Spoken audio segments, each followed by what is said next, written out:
A very good morning. This presentation is brought to you by Resonate International with a mission to leverage knowledge worldwide.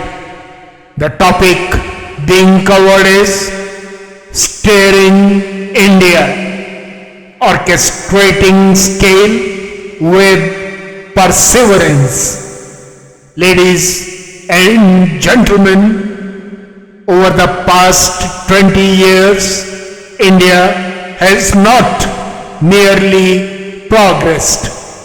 It has expanded its capacity to think long-term, act at scale, and absorb complexity without losing balance.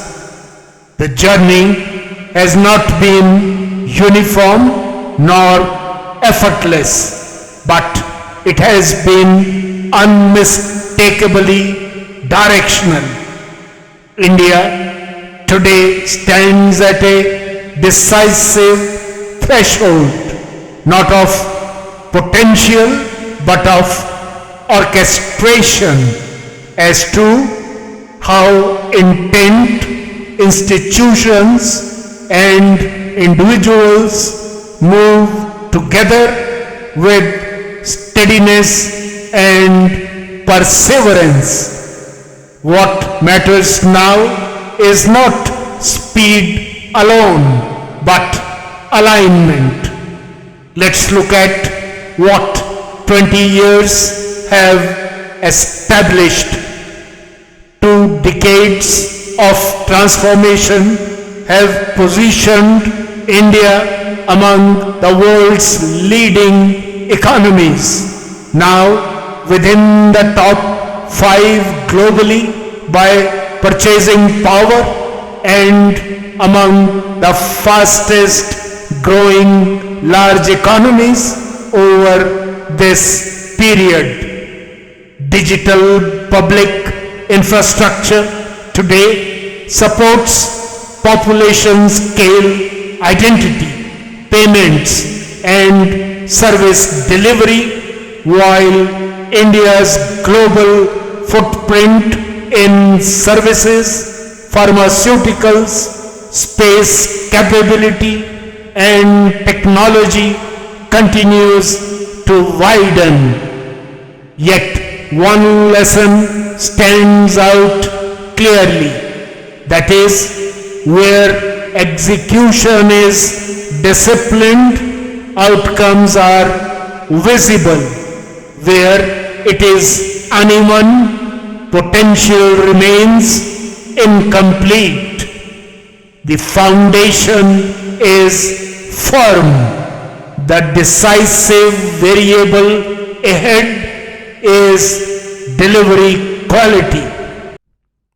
Let's examine following 4 perspectives in relation to above. First, intent, foresight, and civilizational anchoring.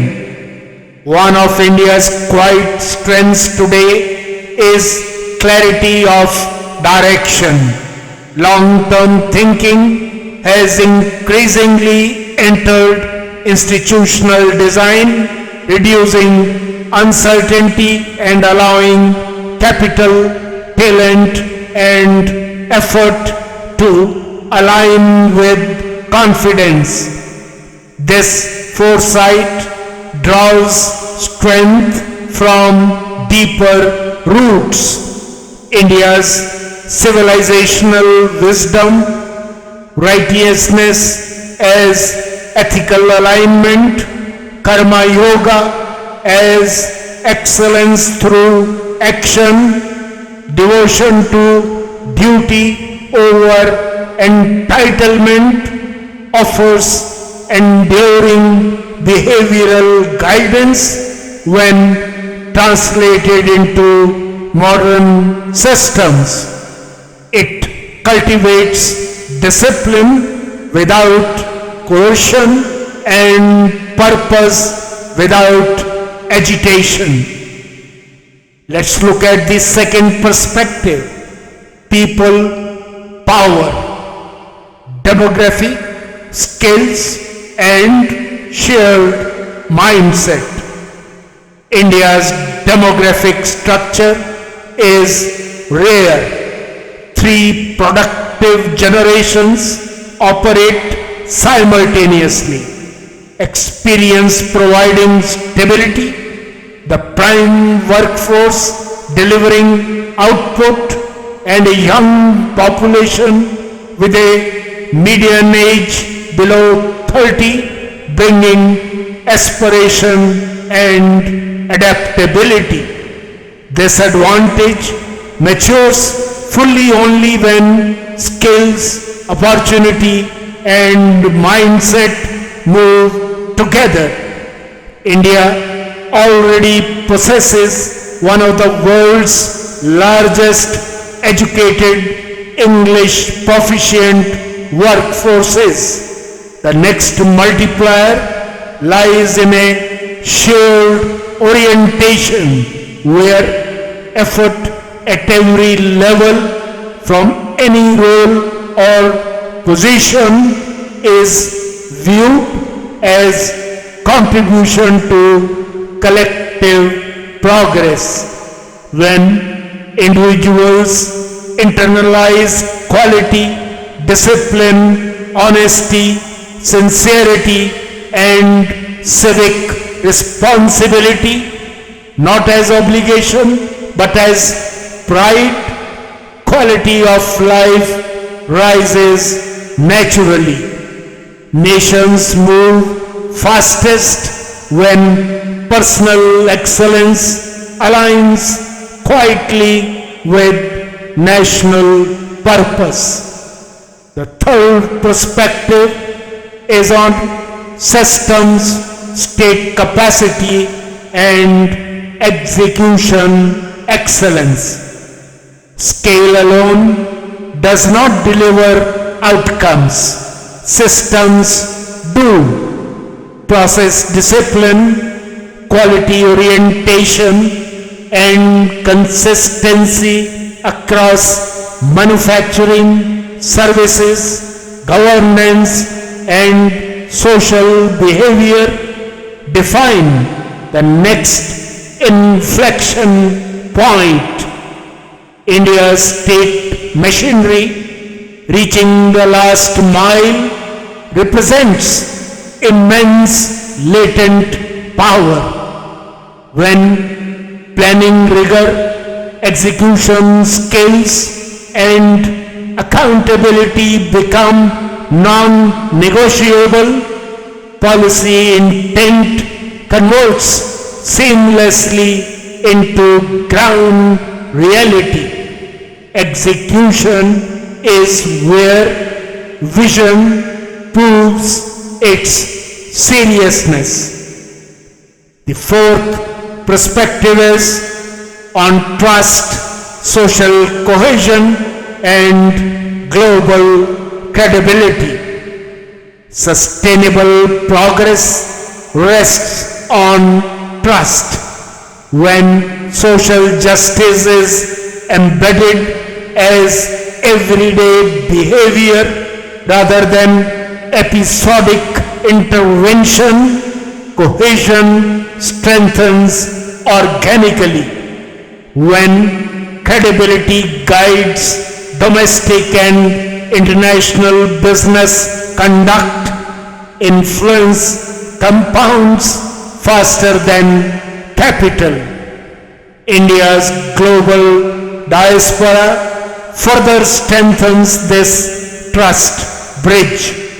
Deeply rooted in their host societies while remaining connected to India, they bring an intuitive understanding of global systems, standards, and professional cultures. When engaged thoughtfully, this network acts not as representation but as quiet amplification of India's credibility and competence. Trust earned patiently and upheld consistently becomes the most durable currency of leadership. What's the way forward? The road ahead calls not for reinvention but for disciplined consolidation, that is, on sharper execution, deeper systems thinking, continuous investment in skills, alignment of institutions with long-term national priorities, and unwavering ethical clarity. Momentum, once refined and protected, becomes irreversible. In conclusion, ladies and gentlemen, India's future will not be shaped by haste but by orchestrated perseverance, steady action, aligned effort, and skillful execution at scale. The revered Bhagavad Gita offers a timeless compass for this phase in the words of Lord Krishna. Excellence in action is true yoga.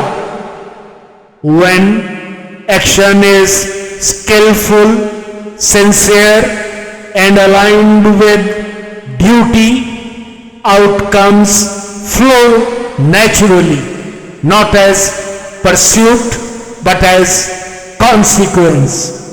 That understanding, deeply internalized, is what can quietly yet decisively steer India's journey forward. Good luck, best wishes, and God bless.